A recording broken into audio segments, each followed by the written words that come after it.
الرحيم الحمد لله رب العالمين والصلاة والسلام على سيدنا محمد وعلى آله وصحبه أجمعين.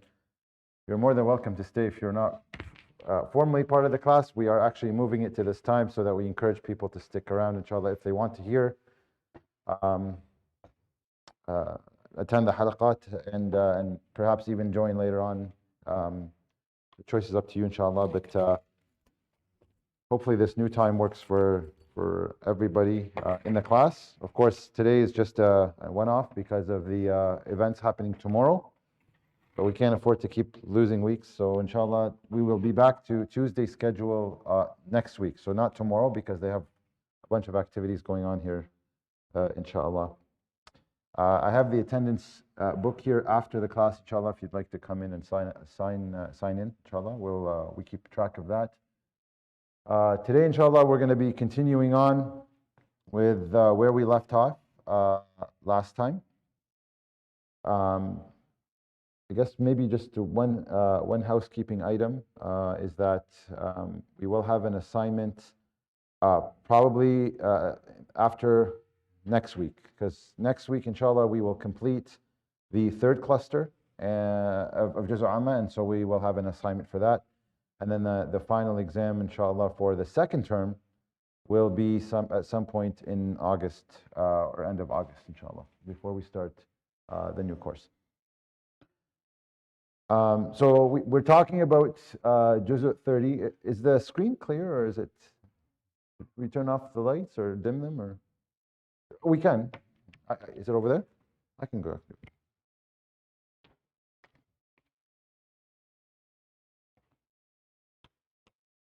Is that better? No? Doesn't make a difference? Is that better? Okay. Okay, so we are covering Juz' 30, Juz' Amma of the Quran. We're doing Tafseer on that for anyone who's joining in for the first time. And, you know, depending on who you talk to, but there is an opinion that this is probably the most important juz' in the whole Quran. And the reason why is because it contains all of the main concepts that Islam as a message came with. And it's all condensed in this juz' in small doses, and it has obviously the most number of surah. And so we focus our efforts on learning this juz' and the meanings, and so we will continue on, inshallah, with our 18th session today. And because, you know, in my opinion, my humble opinion, that this is the most important chapter in the Quran, and you know why we should encourage, obviously, our children and ourselves not just to memorize but to learn its meanings as well. And that all a Muslim needs really to be able to live and fulfill their purpose that Allah subhanahu wa ta'ala has entrusted with is all contained in the juz'. So if you know this juz' and what it brings in terms of meanings, you'll be able to live your life as a Muslim, inshallah. Now, that's not to say the rest of the Quran isn't important. Obviously it is, but it comes with a lot more detail around these main concepts that are introduced in this juz'. Obviously brings a lot of stories, analogies, examples, and so on and so forth. You'll notice we haven't talked about any fiqhi ahkam at all in this juz', right? That's not a surprise. This juz' is filled with qiyam, ethics, and mabada', principles, afkar, and the tools that are required for us to overcome life's challenges, that Islam came and taught us these tools.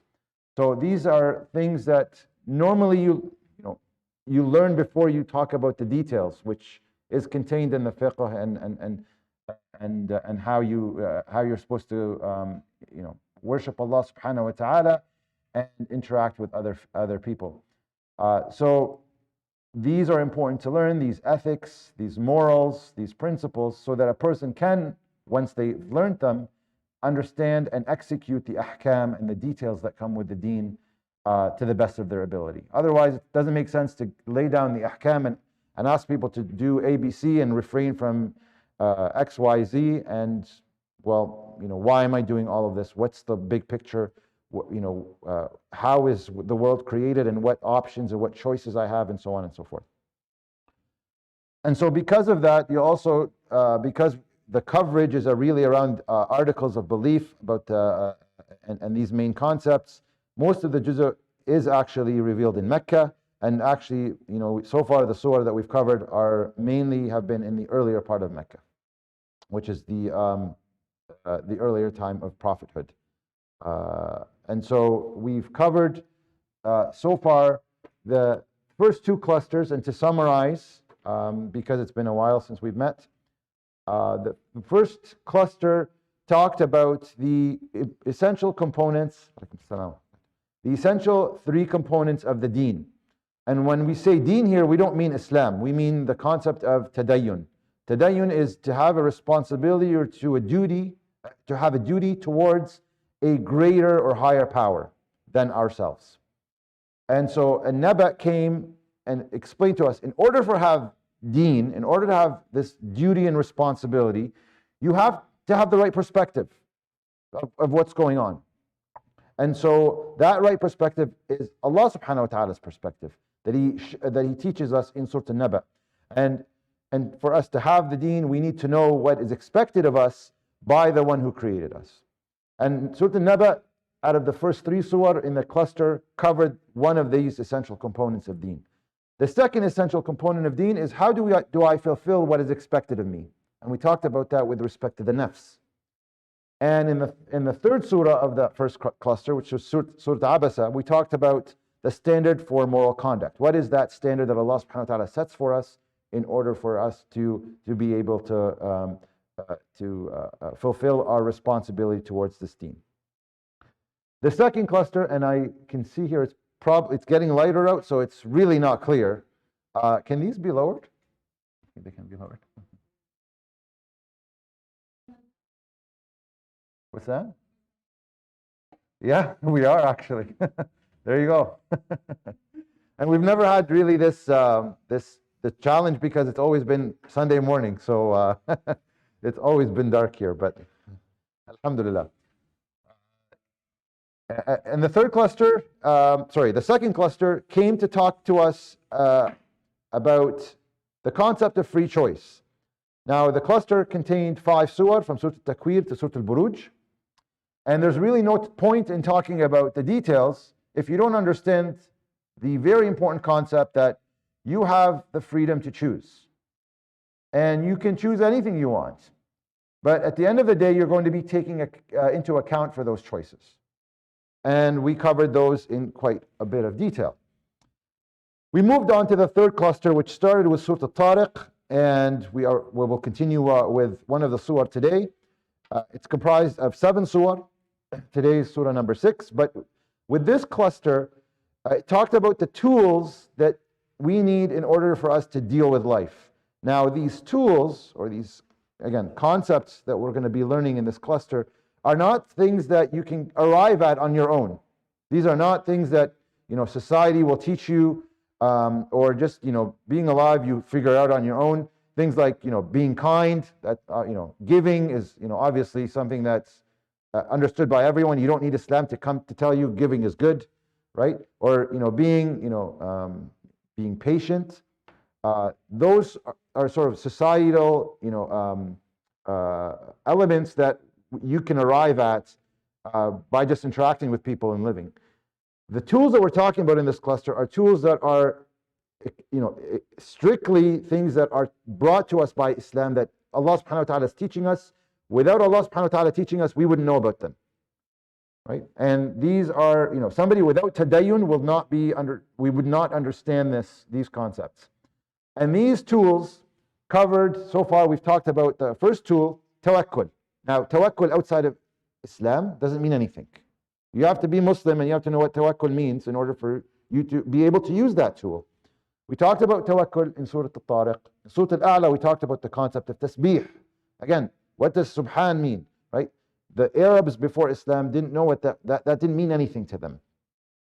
Surah Al-Ghashiyah came to talk about the concept of perseverance. Now, you can say, well, perseverance, we learn that, outside of Islam. It came to highlight what perseverance actually is. It's not when you're hit with a difficulty, it's that you crumble or you sit there and you say, I'm no longer able to do ABC. The concept of perseverance is You continue to climb the mountain even if there's a storm, right? And Islam came to highlight that you still continue to work, you still go after your objectives no matter how life gets, how hard life gets. And then the next surah we talked about is Surah Al-Fajr, which gave us proper perspective. Again, things that you wouldn't learn outside of Islam. To say, well, if I have a lot that was given to me in life, right? People might, the natural inclination to think is, I've got a lot, so if I believe in a God, then God likes me. I've got a lot. And if I don't, if I'm poor, or if I'm sick, or if I don't have as much as so and so, that means God has not favored me, has favored them. So God looks down upon me. That's what naturally somebody might think.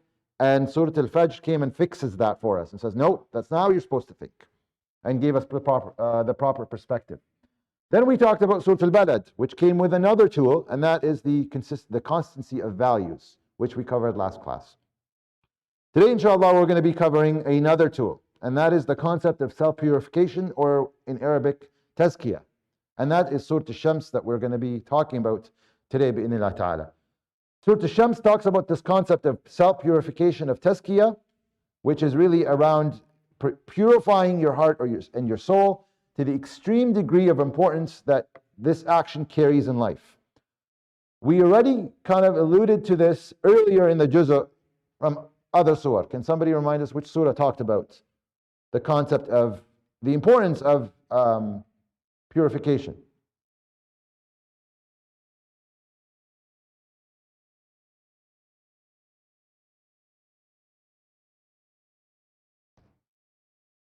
So remember, purification of the heart or soul or nafs, right? Nazi'at, very good. Surah Al-Nazi'at, right? Surah Al-Nazi'at, which talked about the nafs, which is what we're really purifying here, told us that the nafs is either our savior or our enemy. It's both. It's the problem of us getting into Jannah. The nafs is the problem of us getting into Jannah, but it's also the way to get to Jannah. It's the problem and the solution together is the nafs. It's in the same place. Allah subhanahu wa ta'ala has given it to us in the same place. So we don't have to go searching everywhere for what is what do we need to fix and what do we need to get in order to make it to Jannah. It's all within us.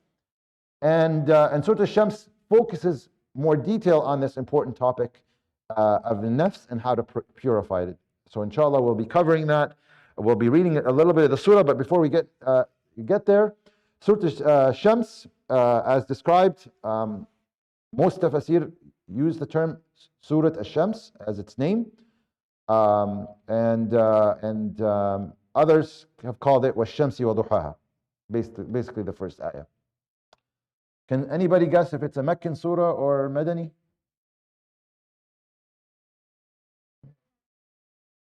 Yeah, it's short. It's not just short. I mean, there are, remember, exceptions that are Madani in this juz'ah, but it is Mecki because of the concept that it's talking about.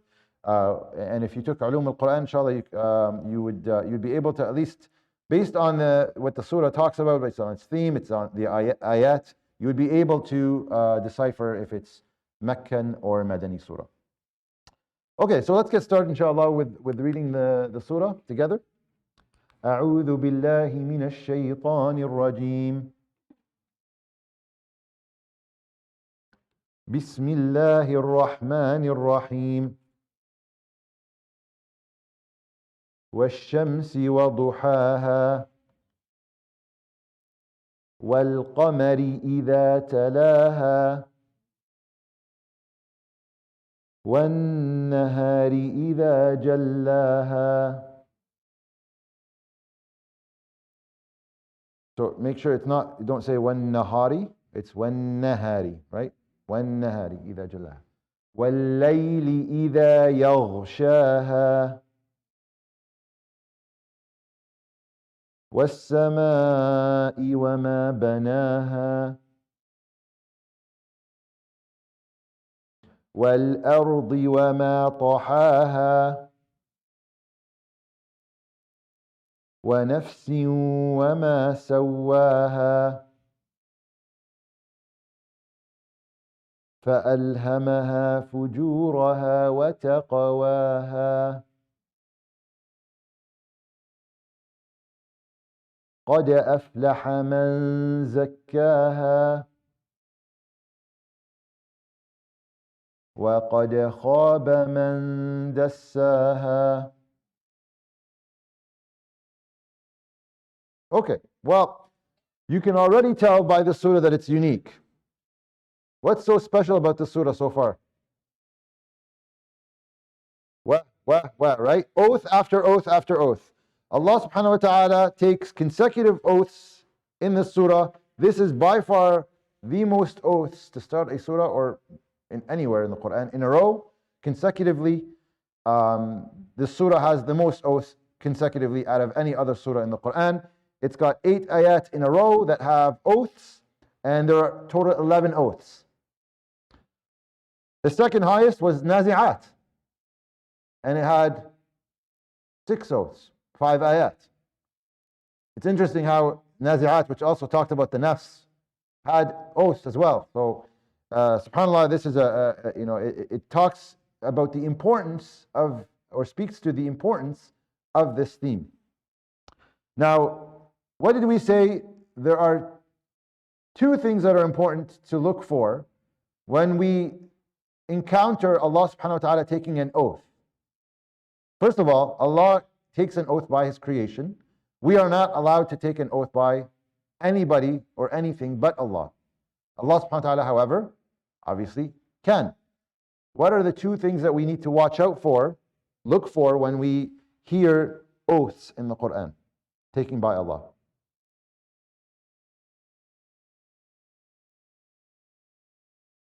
Yes, absolutely. So what is the oath about? What is Allah subhanahu wa ta'ala taking the oath by? And what's going to come after the oath? Because, naturally, if I say to you, Wallahi al-Azim, Wallahi al-Azim, that should grab your attention, right? That what I'm about to say is going to be extremely important. Everything in the Quran is important. Allah subhanahu wa ta'ala doesn't need to take an oath to highlight something important.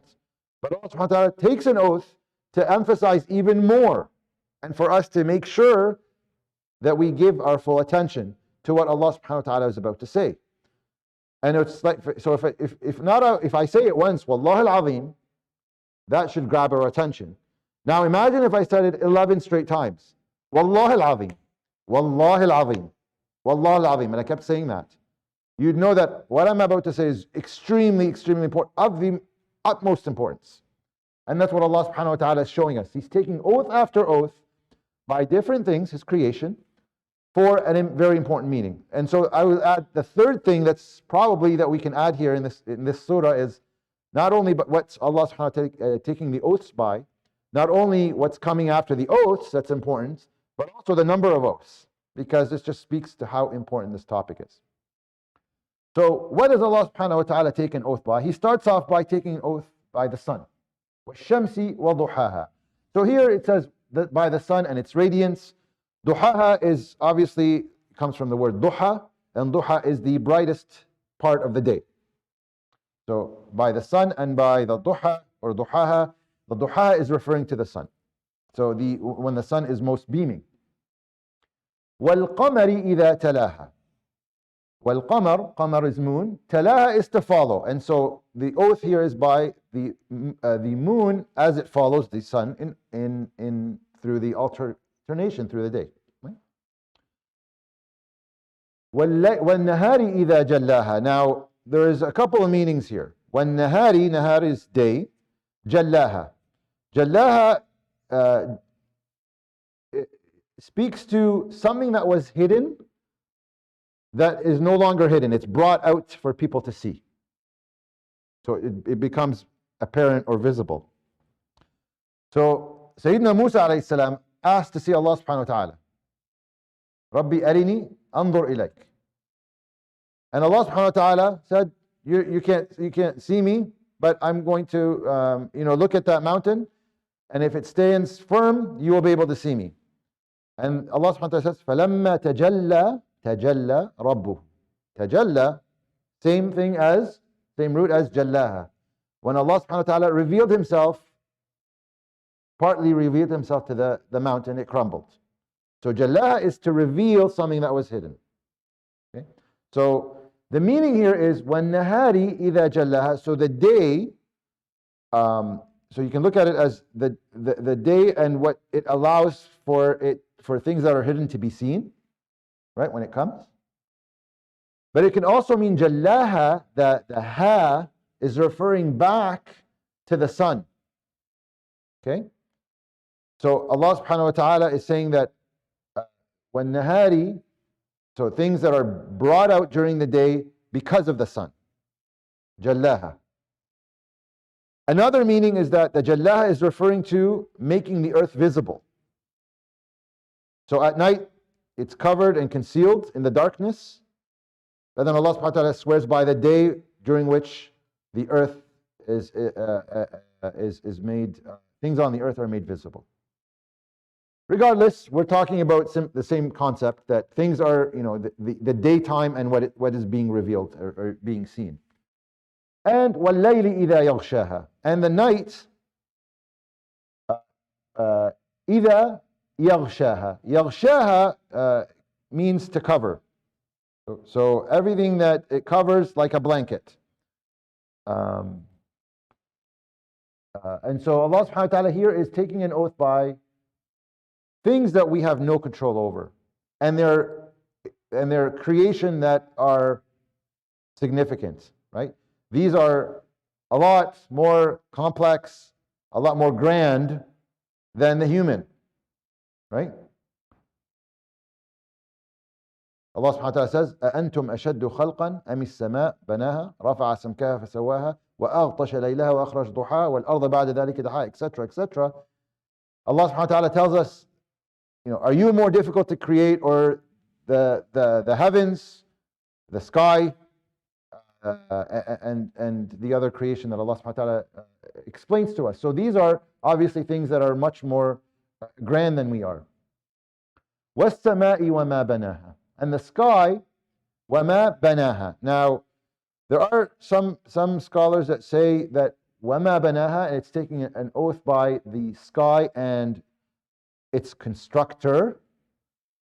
But I think the stronger meaning is that by the sky and its construction. And the reason why is because normally you say wama, it's not referring to someone, it's referring to something. You say waman, it's referring to someone. So here it says was-sama'i wama banaha, not waman banaha. So, and this is why I take the meaning that it's by the sky and its construction, the things that came to build it, to put it together. Again, things that are out of our power and out of control. So the sky and the matter by which it was built, basically. وَالْأَرْضِ وَمَا طَحَاهَا. And the earth, وَمَا طَحَاهَا. طَحَاهَا means to be leveled. Things that are smoothed out for us so that we can inhabit. So Allah subhanahu wa ta'ala here is taking now how many oaths? وَالشَّمْسِ وَضُحَاهَا وَالْقَمَرِ إِذَا تَلَاهَا وَالنَّهَارِ إِذَا جَلَّاهَا وَاللَّيْلِ إِذَا يَغْشَاهَا وَالسَّمَاءِ وَمَا بَنَاهَا. Some of them have 2 oaths. So I think we have 1, 2, 3, 4, 5, 6, 7, 8, 9. So far 9. We don't have an answer of what's important yet. But all these are important that Allah subhanahu wa ta'ala is taking an oath by. So then we get to ayah 7. وَنَفْسٍ وَمَا سَوَّاهَا. The next 2 oaths, making it now 11. And nafs is the soul. Now, we described it as soul or maybe self. It's, I don't know what the best word to use in English is, but we'll keep it as nafs, as just your inner self. So what is the nafs? Can somebody explain to us? Does anyone know what the nafs is?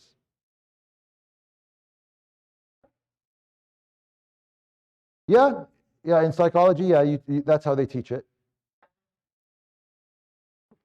Yeah. So it's made up of 2 components: the ruh, the soul, and the jasad, the body.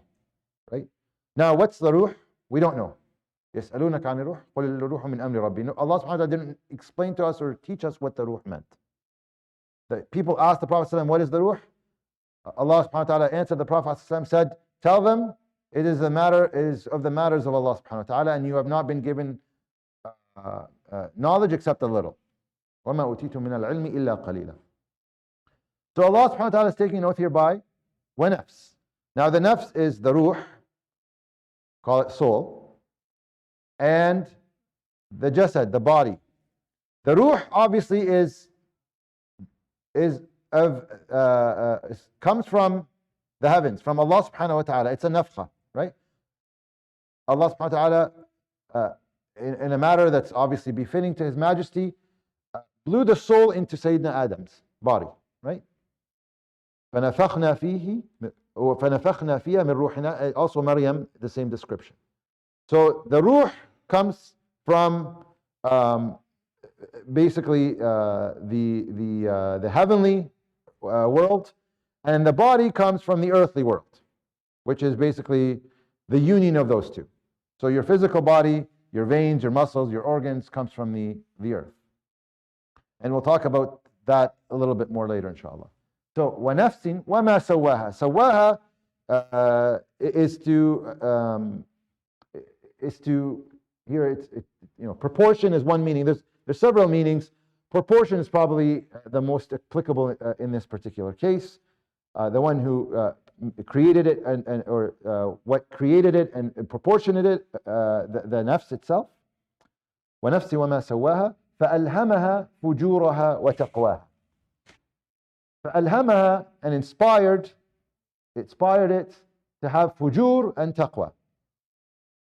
Now we came across these terms before. Fujur and taqwa. Can somebody remind us what's fujur?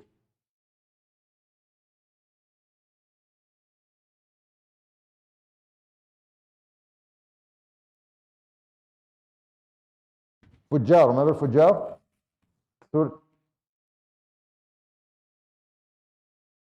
It's it says wickedness, which is it's pretty accurate. It's the conduct by which you deal with people, right? It's evil in the way you deal with people. So it's wickedness is probably appropriate translation in this case. So Allah subhanahu wa ta'ala is taking an oath by the nafs and by that he gave it.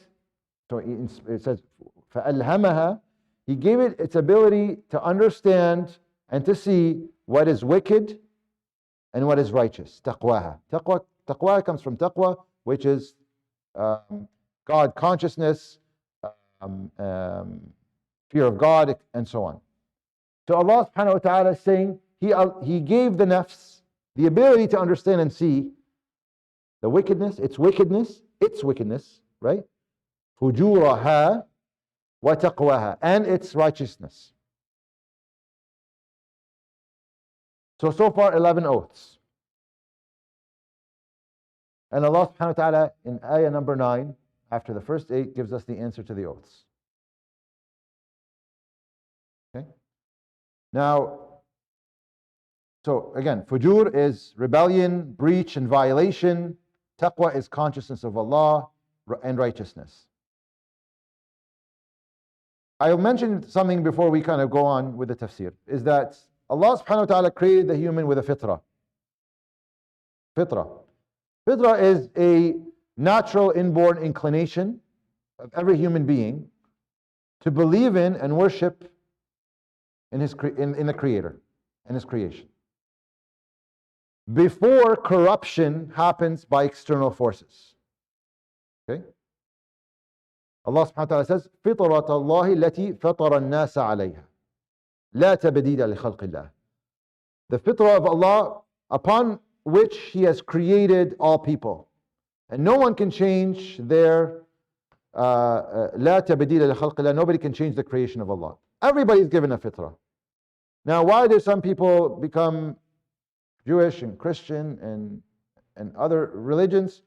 The Prophet ﷺ told us through the hadith of Abu Hurairah رضي الله عنه عن النبي صلى الله عليه وسلم أنه قال: ما من مولود إلا يولد على الفطرة فأبواه يهودانه أو ينصرانه أو يمجسانه. So the Prophet ﷺ said that every child is born on the fitrah, except his parents are the ones, or her parents are the ones that make them become Jewish or Christian or Zoroastrian, as examples of faiths, of course. So everybody is born with that inclination to believe. Now, the external forces that you're exposed to give you that wickedness, right?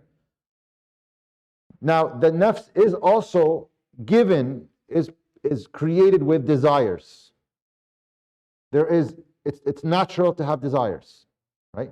Those desires, when we say the word desires, normally that's a negative connotation, because it is. But there are people who have desires, and inshallah, may Allah make us of those people on every level, where they desire, it's in them, they desire to do good. That's what they want. That's what they incline towards. And we can see, we'll talk about that inshallah in more detail later, but the Prophet ﷺ obviously is the best of examples in that respect. But we know that the nafs has both its wickedness and its righteousness. And the answer to the oath comes, قَدْ أَفْلَحَ مَنْ زَكَّاهَا وَقَدْ خَابَ مَنْ دَسَّاهَا. So after all of these oaths, the answer to these oaths, that successful, قَدْ أَفْلَحَ مَنْ زَكَّاهَا. Successful are those who purify it. Now let's dig a little bit deeper. The choice of words that Allah subhanahu wa ta'ala here uses. Falah is different than najah.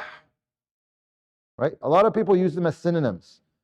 Ana najaht, right? I'm successful. Well, najah is success in dunya. Falah is success in dunya and akhirah. So the person who purifies it, zakkaha, this nafs that we're talking about, will attain falah, success in dunya and akhirah. Okay? The term zakkaha comes from zakah. What's zakah?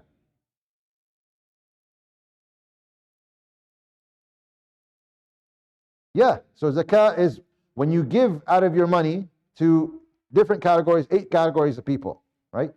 So, as Sister Maryam said, it's purification of money. Why is it purification of wealth? Because if you have an amount of wealth and it sits there for a year, a portion of this money no longer belongs to you. That's what we call zakah. It no longer belongs to you. So you have to give it away. And who do you give it away? There's 8 categories of people to give it to. And so that zakah is no longer yours. So in order to purify your wealth, you have to get rid of it. Right? And that's why it's called zakah. You purify your wealth because it no longer belongs to you. The term purification is used here obviously for the nafs.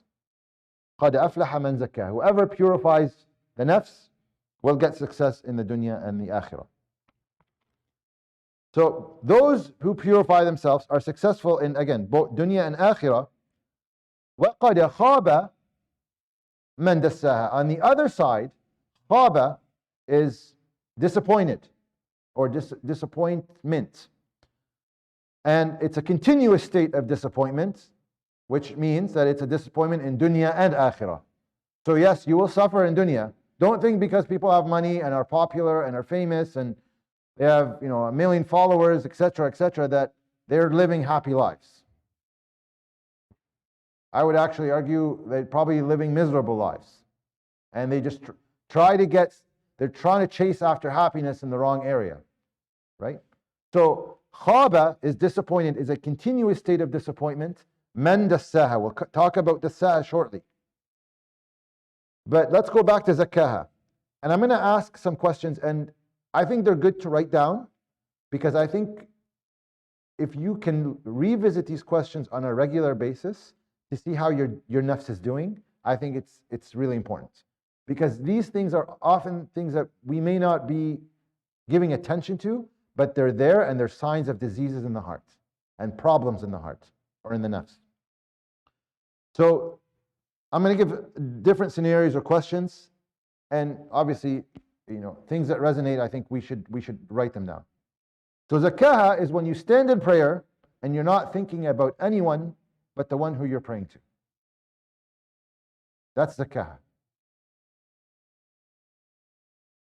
Zakah is when you follow his command because you know that the one who commanded you is the creator. You know the status of the creator. So I follow what he says, subhanahu wa ta'ala, because I know his status. He's the Lord of the world. And I stay away from what he prohibits because of his status, subhanahu wa ta'ala. Zakah is when you see someone doing better than you, particularly in things that you value, whether they are, again, wealth, appearance, how they look, status, knowledge, etc. When you see someone doing better than you in one of these categories that is most of value to you, and you don't find yourself being jealous of them. In fact, you pray to Allah that He increases them and continues to give them. That's zakah. If the heart sees, if the nafs sees things in that respect, then it's a self that is in good purity. Of course, you can never achieve ultimate purity. You always have to. Purification, zakah, is a lifelong process. It never stops. The moment you think you've retained it, you probably hit rock bottom, because then you think that nobody should ever, aminu makrallah. Nobody should ever feel that they're made it, because if you feel that way, that you have self-righteousness, self-contentment, and that is obviously against what Allah subhanahu wa ta'ala is teaching us. The best of people were created, the Sahaba, were afraid that they were on the list of hypocrites of the Prophet ﷺ. Like Umar, like out of all people, that the Prophet ﷺ made dua that Allah allow one of the two Umars to strengthen Islam. Where people are strengthened by Islam, he strengthened Islam. He was worried that he would be a hypocrite. That's how people saw themselves. That's zakah, right? That's zakah. So when you care about the state of the jama'ah more than the state of yourself, that's zakah, right? As long as best for the group, best for the ummah, best for our society, even if it's not what I want. If you take that decision to support that versus what you want, that's zakah. Zakah is when you look at your own faults instead of the faults of others. Instead of putting down other people and highlighting where they went wrong, you look at your own self and your own flaws. Zakah is when you realize Allah subhanahu wa ta'ala blessed you with strengths, but you don't admire yourself because of those strengths, and you try to focus on your weaknesses. Zakah is when you're alone and you still refrain from haram because He is watching you. Zakah is when you attribute success only to Allah and nothing to yourself, because everything that was given to us was by Allah anyway. It's like somebody who, وَلِلَّهِ الْمَثَلُ الْأَعْلَى, goes to the king, and the king gives them all this, all these gifts, all this wealth, and they walk out of the palace, and they say, "Look at me, I've got all this wealth. It's all because of me." Really? Not because of you. Everything we have is a gift from Allah subhanahu wa ta'ala. So any success that comes from what we have is because and only because of Allah subhanahu wa ta'ala. Someone who's selfless, obviously is somebody who's working on their nafs and purifying. Now ask yourself, do you look to people for praise? To praise your actions? To praise your knowledge? Are you trying to constantly compare yourself to others so that you are better? And I'm not talking about deeds. I'm talking about everything that dunya has to offer. And in the process of you trying to get more than what they've got, you feel jealous. If that's the case, then we are far away. So I've given many examples, and we're going to continue to give, inshallah, some examples. But by the way, all these feelings that come are normal. They're natural. We are human. We are created with these things.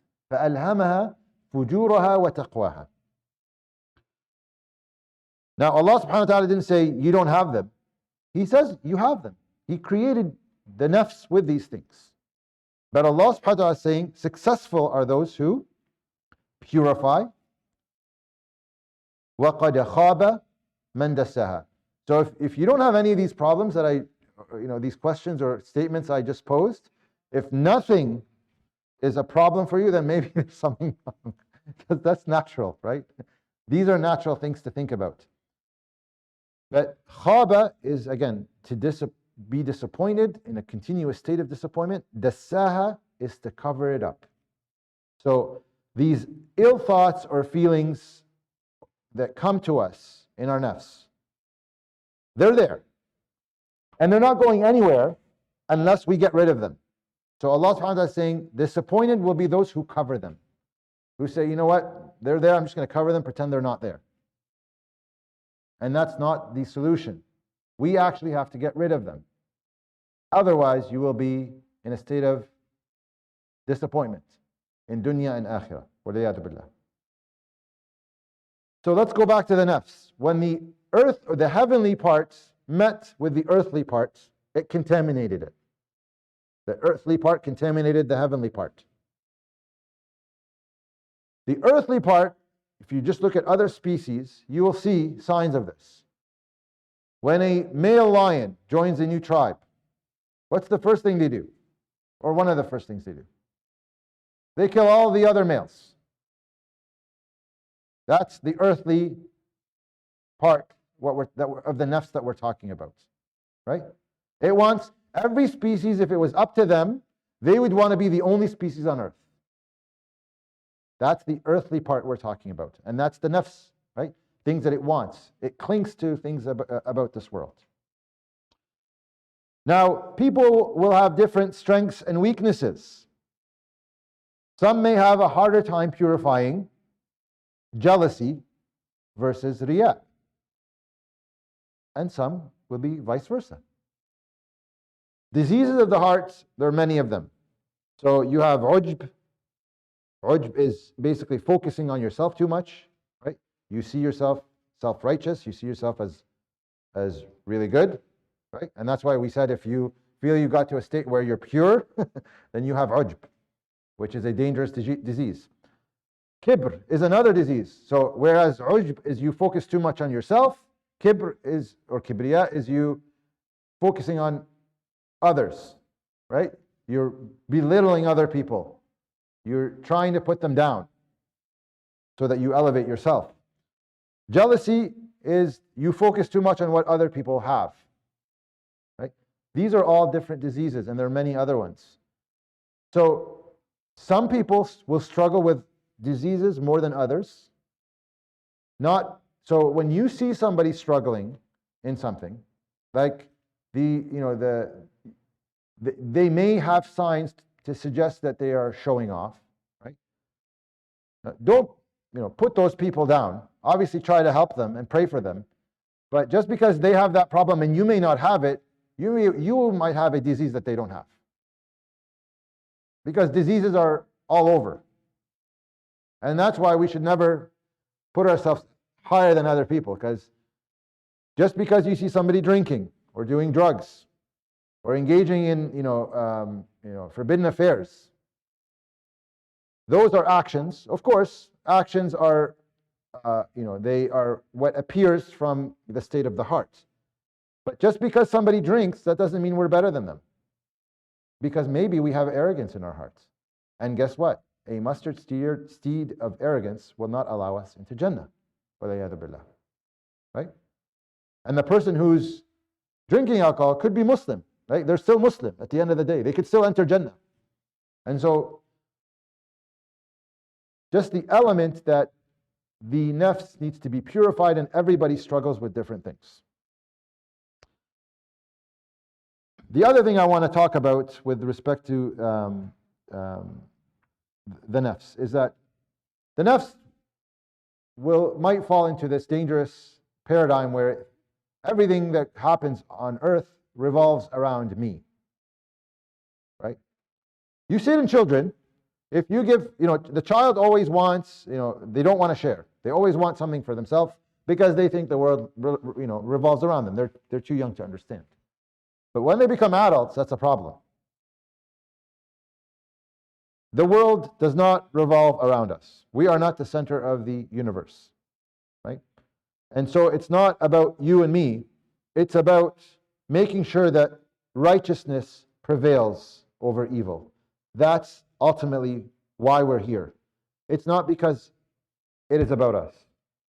Our main goal is righteousness prevails. So if that way of righteousness prevailing doesn't align with what we want, then it doesn't matter what we want. Who cares? Remember that what's best for the jama'ah before what's best for me. What's best for the ummah before what's best for me. Especially if they contradict. What's interesting here is Allah subhanahu wa ta'ala took an oath by Shams.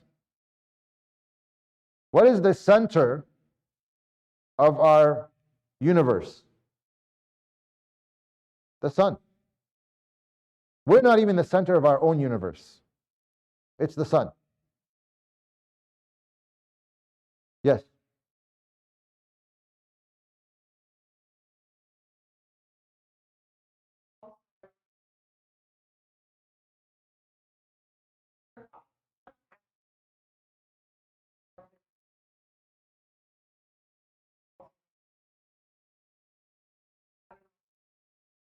It's not in the Tafseer book, but it's a beautiful reflection. Jazakallah khair. It's a nice reflection. It may be somewhere that I didn't read, but from my readings I didn't come across it. But you're right. I mean, it is a.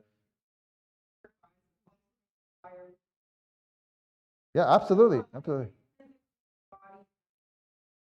That's a beautiful reflection. First time I hear it, but that's really a really nice one. And to the point, so the sun is the center of the universe that we live in, but ultimately the center of all of it is Allah subhanahu wa ta'ala. That's the center. We're not the center. So it's not about us. It's about what are we doing to fulfill our purpose, which is being khulafa. And Allah entrusted us with that because at the end of the day, Allah is the center of everything. So I know we were supposed to start at 6 and end at 7, but because we started after Asr, if you guys don't mind, I'll go maybe 15. Do we have anything 7:15, like if we finish 15, 20 minutes, it's okay? Okay.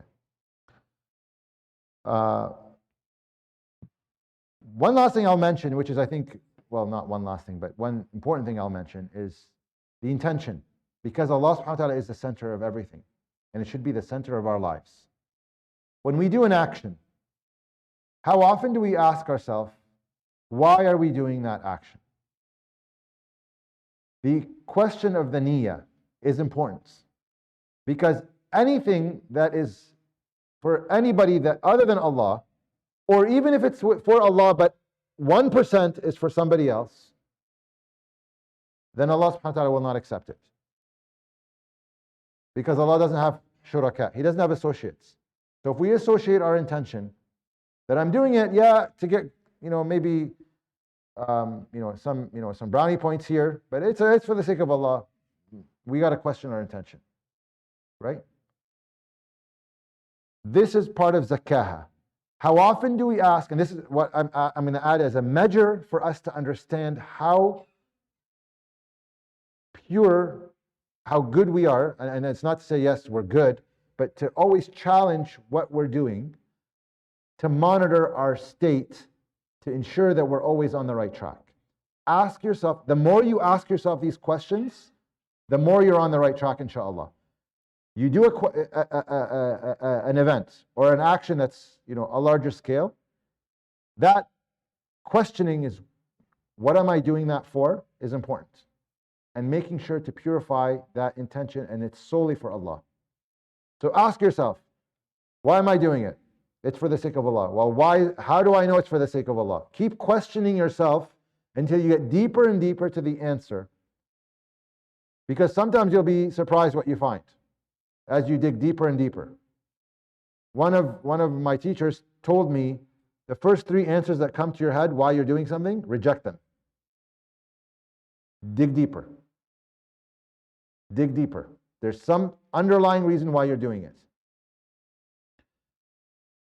So we can do that on a large scale, which is the easier thing. But as we continue to zakkaha, go through the process of tazkiyah, these questions should come to our minds on a regular basis to the smallest of deeds. As simple as, I'm going to make dinner today. I'm going to buy groceries. I'm going to spend time with my family. Why? Ask yourself why. And a lot of things, subhanAllah, so you can, your intention for everything. Why am I sleeping? Why am I eating? All of these are intentions that could be directed for the sake of Allah. And actually, if they are directed for the sake of Allah, we would be living a lot more successful lives. For instance, food. Why am I eating food? I'm eating it for the sake of Allah. Well, how is that happening? Because Allah provided me food and I need food for energy so that I can serve Allah subhanahu wa ta'ala. Okay, you need it for energy. So are you eating the right foods? No. So how is it for energy? Right? Or are you eating the right quantity? I overate. Well, how is that for energy? Questioning our actions. That's part of the tazkiyah process. Ali radiallahu anh said that the battle with the nafs will end, doesn't end basically till death, and the sword will be dripping with blood, will be fresh with blood, meaning it continues on. It's a lifelong process of tazkiyah. It will never stop till the very end. It's not something that you attain and that's it, you're good. You're always consistently in this state. So we need to start living this surah, not just memorizing it, because a lot of people obviously have it memorized, and it's a go-to surah for a lot of folks. But we need to start really implementing what we know. Now, the Prophet ﷺ, I'll mention him ﷺ, because I think obviously he's the best example we have. The Prophet ﷺ did not have an ego. In fact, when somebody insulted him ﷺ, he insulted him, he never got upset. He always asked, why is that person reacted in that way, or how are they feeling and what made him feel that way? Never took insults personally. The Prophet ﷺ only got angry when Allah subhanahu wa ta'ala's commands were not fulfilled, or the prohibitions were transgressed. That's when the Prophet ﷺ got angry. He got angry for the sake of Allah, not for himself. And so somebody insults us. How do we feel? How do we feel? Do we get angry because somebody insulted me? The Prophet he never got upset with somebody insulting him. He got angry for the sake of Allah, not for the sake of himself. So that's the example that we've got in many, and this is why the seerah is very important to learn, obviously. And the journey of tazkiyah, by the way, will bring you peace. It really will. It will give you, the purification process will bring peace. And there's a saying that if the kings knew the beauty, the feeling of faith that we have, they would fight us for it. The beauty of iman in the hearts of people, if the kings knew that beauty, they would fight us for it.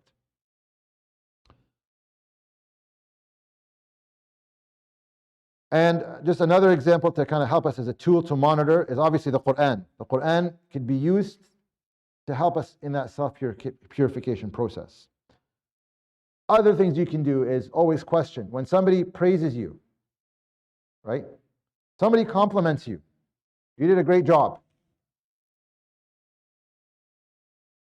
Tell yourself, when yourself starts to feel that high, that person doesn't know me as well as I know myself. That person doesn't know my defects as well as I know my defects. That person doesn't know my weaknesses or my transgressions or my faults or my sins the way I know them. So that compliment should not change my state, should not put me on a high. And if somebody says something negative to you, also it shouldn't bother you, right? It's not one way, or it's both ways. But always remind yourself, if somebody compliments you, so that you control your nafs, So it's not let loose, right? It's on a leash. That you're taming your nafs to not grow by reminding yourselves of your faults. And so don't seek compliments. If you seek compliments, that's a sign of a disease. But also at the same time, you need to dish out compliments to people. So don't want to receive them, but give them out. And so they say, well, why does that work? Because you don't know the person in front of you if they're broken or not. Maybe they need that compliment to uplift them, right? And if they don't need the compliment, they too should be involved in self-purification. So don't accept compliments, dish them out. And don't be the other way around, because that's a whole other problem, where you want compliments and you don't dish them. Right? That's a big problem. I'll say one last thing, inshallah, before we continue. I keep saying one last thing, but I keep remembering things that are important. And that's why I think my notes are here to keep me in check, inshallah. A story of selfishness. Now, are we allowed to be selfish? At any point. We are allowed to be selfish. When? That's not selfish. That's your right. Selfish, meaning I want something and I don't want other people. I want something more than I would give it to other people. Yeah, that's the only example. Yeah. You should be selfish when it comes to Jannah, right? So be extremely selfish with the reward of Allah subhanahu wa ta'ala. But in order for you to be, to attain the ultimate selfishness, which is Jannah, you need to have the ultimate selflessness.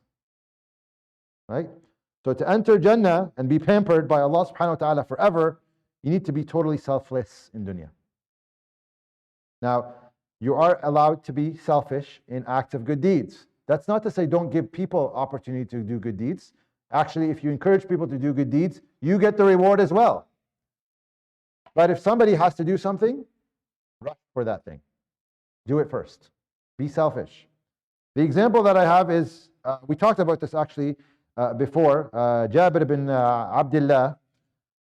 We talked about the story in a different context. But Jabir and his father Jabir had nine sisters. His father had nine daughters. And one of them was to go to Uhud, not the other. Somebody has to stay behind. So basically, they both wanted to go, and nobody wanted to compromise. Nobody wanted to compromise. So father and Jabir going back and forth. No, I'm going to go. No, I'm going to go. So you're allowed to, by the way, be selfish, right? So they didn't, no conclusion who to stay behind and who to go. So they drew lots or threw, just like ura, basically, dice or lots or whatever it was. And the father won. So he went to Uhud, and the son Jabir stayed behind. And of course, we know that his father got martyred in Uhud, radiyallahu anhu. So Jabir went to Uhud, and after the battle, he saw his father's body and started to cry. And we know from the Prophet ﷺ, who said to Jabir, Ya Jabir, abkihi aw la tubkih. So Jabir, you can cry over him, or you don't cry. فما زالت الملائكة تظلله حتى يلاقي ربه. That the angels are still giving him shade until he meets his Lord. فكلمه كفاحة. Kifaha is face to face, or something like very close. That Allah subhanahu wa ta'ala is going to speak to him in that manner. Kifaha. وَمَا كَلَّمَهُ أَحَدًا غَيْرَهُ. And he did not talk to anybody like this before. فَقَالَ يَا عَبْدَ اللَّهِ تَمَنَّى عَلَيْهِ. O my servant, O servant of Allah, ask me what you want. فَقَالَ يَا رَبِّي أَعِدْنِي إِلَيْهَا أُقَاتِلْ فِي سَبِيلِكَ. O Allah, return me back to it so I can fight again for your sake. فَقَالَ أَمَّا هَذِهِ فَلَا. Allah answered him and said, except for this, no. Anything else? تَمَنَّى غَيْرَهَا. Ask for anything else. فقال يا ربي بشر من بعدي بالذي لقيته. Oh Allah, give glad tidings to those who after me by what I have, what I was given. So Allah subhanahu wa ta'ala revealed in Surah Al Imran, فلا تحسبن الذين قتلوا في سبيل الله أمواتا بل أحياء عند ربهم يرزقون. That don't think that those who are killed for the sake of Allah are dead. They are being provided for with Allah subhanahu wa ta'ala. They're living and being provided for by Allah subhanahu wa ta'ala.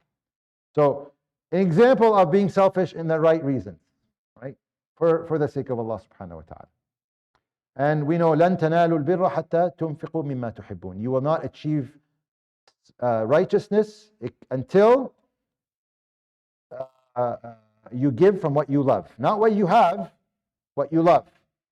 And this is something that we often try to do with the little kids. If they love something, not what they like, but they love something really very much, can you give that to somebody else? Give it to somebody who doesn't have it. Right? Do we give from what we love or what we have? That's a question we have to ask ourselves. Okay. I just for the sake of time, I'm going to continue on, inshallah, with the recitation. I think we got the point. And so that was the first half of the surah, the oaths, and the answer to the oaths is purification of the self, and that person who covers that wickedness will only regret and live in that state in dunya and akhirah. So let's get to the second part. كذبت ثمود بطغواها إذ انبعث أشقاها فقال لهم رسول الله ناقة الله وسقياها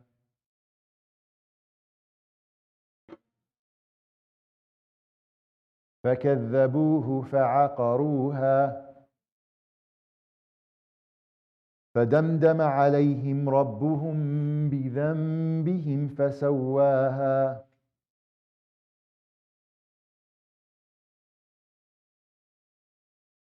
ولا يخاف عقباها.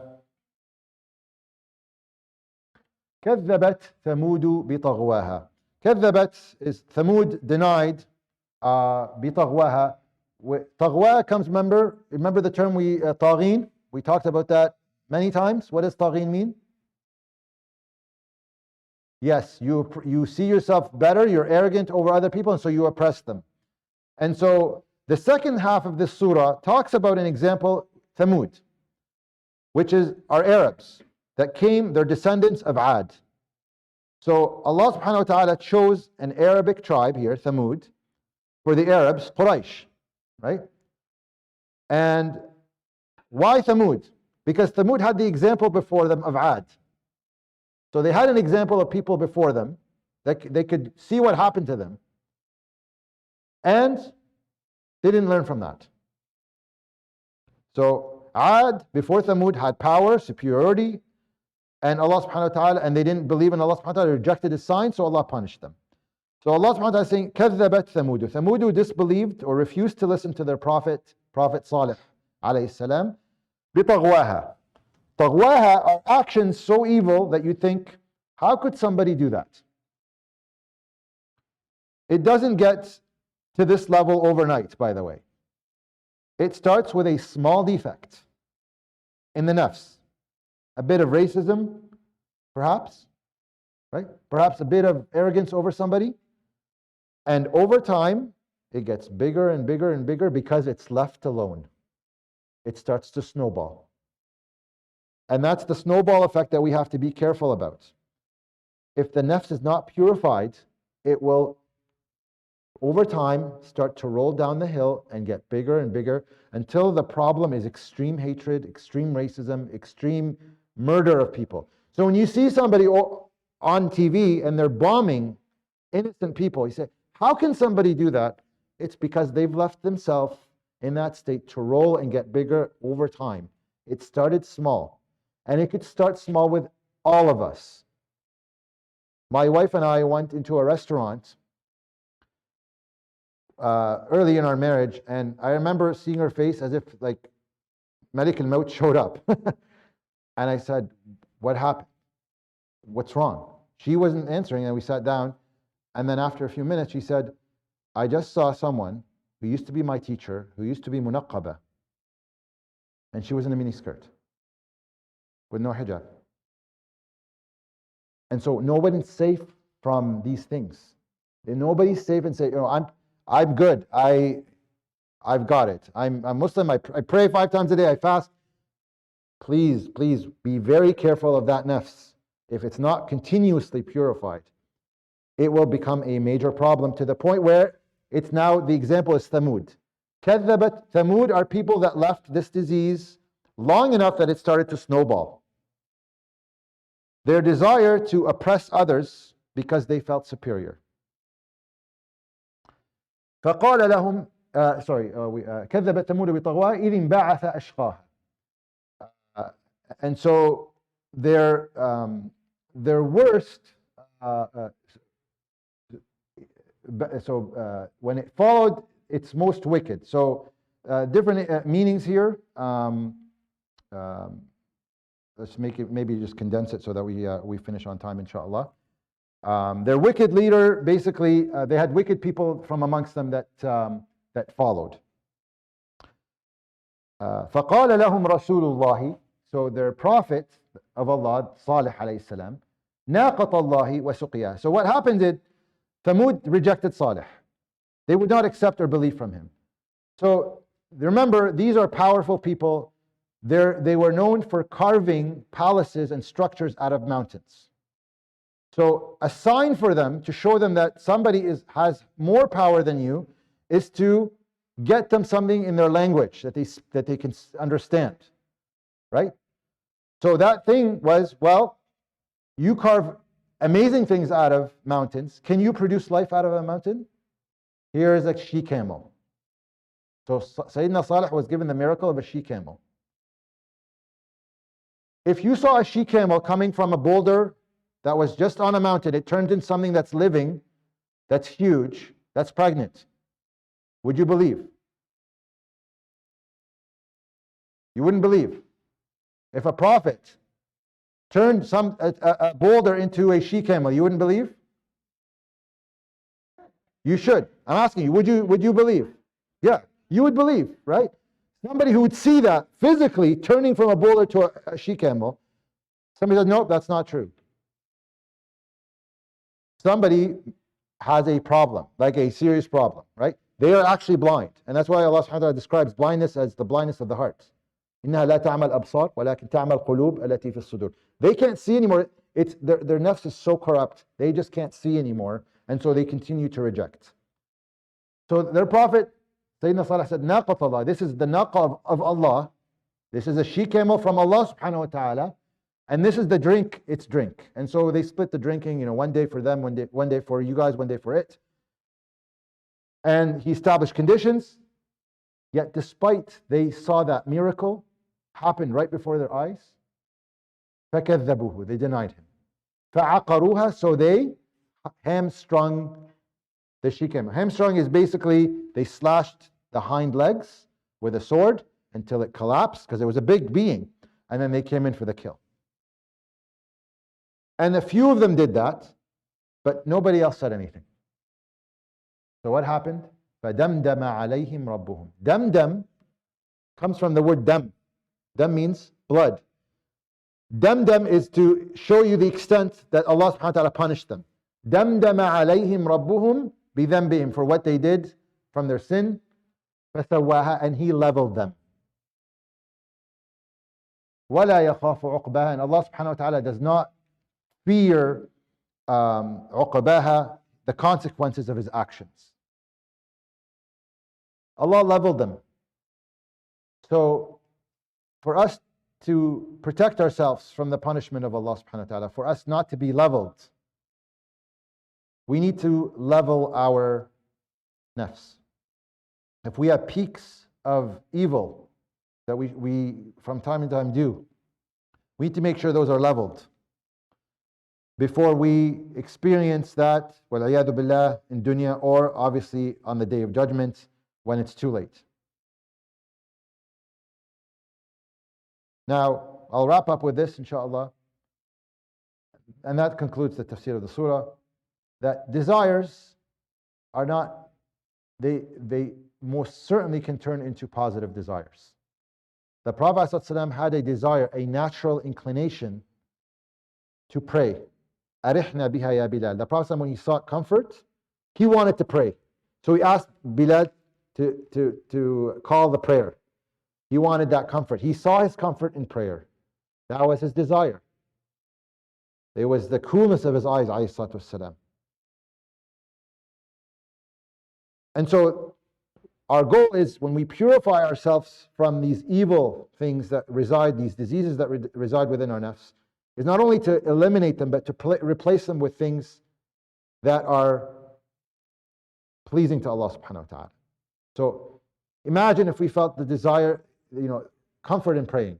We would approach prayer not to check the box, but we would approach prayer and we would prolong that prayer naturally. Nobody has to force us and say, I'm going to try to get 10 minutes out of my dhuhr today, right? Not 2 minutes, not 5 minutes, maybe 10. That naturally will come on its own because we have a desire to be with Allah subhanahu wa ta'ala. So desires can become positive. And the Prophet ﷺ is the example for us to do that. And the hadith that I'll conclude this with, inshaAllah, of the Prophet ﷺ, is that the Prophet ﷺ was talking to the Sahaba, and he told them that there will be a time, there will be many Muslims, and we probably heard this hadith before. The Prophet ﷺ, so the context of that is the Prophet was saying that people will soon summon one another to attack you, and they'll basically be inviting others to share you in their dish. And someone asked the Prophet ﷺ, said, is it because we're going to be small in number? And the Prophet ﷺ responded, no, you'll be numerous in number, but you will be like the scum of, the scum on the ocean, ghutha as-sayl. The frothy, disgusting material on top of the ocean. And when somebody, and the Prophet ﷺ described it as wahn. And when somebody asked the Prophet ﷺ, well, what is wahn? The Prophet ﷺ said, love of this world and dislike of death. So we have to disengage from the love of this world. If we have attachment to anything that's worldly, part of the tazkiyah is to detach from it and to remind ourselves of death. That death will come and will interrupt all of this suddenly. And this reminder is, inshallah, good for us in our journey of self-purification. I hope that was beneficial. I took 10 minutes longer than I wanted, but I hope that, inshallah, gets the point across. Inshallah, next week, so tomorrow no class because of the events happening here. Next week, inshallah, on Tuesday, 6:30, we'll have, again, we'll continue with our last surah of the juz', subhanakallahumma wa bihamdik, or the cluster rather. سبحانك اللهم وبحمدك نشهد أن لا إله إلا أنت نستغفرك ونتوب إليك وصلى اللهم على سيدنا محمد وعلى آله وصحبه أجمعين